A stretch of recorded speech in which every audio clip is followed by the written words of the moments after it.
عن أبي درداء رضي الله عنه قال: خرجنا مع رسول الله صلى الله عليه وسلم. أبو درداء سبوغ ويبايا مرتان تانا شاش آير دولير تويس نيو قوي خلوش في شهر رمضان مارخي بوت برز في حر شديد إديج أو دوغ دربوغ حتى إن كان أحدنا ليدع يده على رأسي من شدة الحر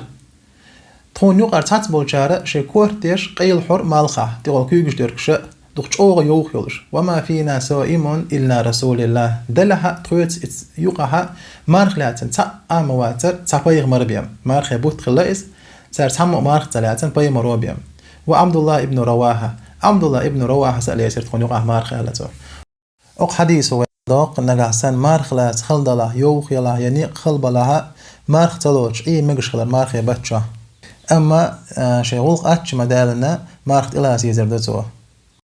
جابر بن عبد الله سديس الله رئيس خلزن كان رسول الله صلى الله عليه وسلم في سفر ويبيمر عليه الصلاة والسلام شان نيق ولشان شان مسافر ولشان فرأى زحاما بيمر أنت أدمش جنق قلدل ورجل قد زلل عليه تيوقع تستجن بيمر عليه الصلاة والسلام تقول أين دغلات فقال بيمر خاتن ما هذا يرهد ال قالوا صحاب ديليل عليه الصلاة والسلام جبت الله سو إيمون مارخلات ورير ال تويس ديليل جسان نيق وخلاص تاخ مارخلاتن يخم دزق دلا وجن استق تاخ قتون تقول أين دغلاتن لا تشغل صحابش بيمر تقع ليس من البر الصوم في سفر نيقو ولش مسافر ولش مارخلاتر ديكهم داتي زال بيمرو نيقو ولش مارخلاتر إز ديك دات البيمرو عليه الصلاة والسلام ديك حند دات العلم شناخ نجا سنتوني خلش دير دلا تون خلش دول إز داخ أولها بولشان خلش دوق سويخم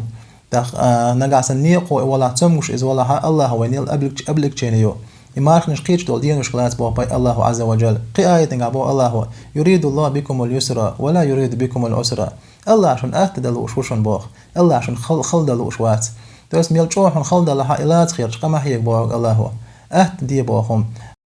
يرشئ رواية إمام بخاري إمام مسلم ستيسندو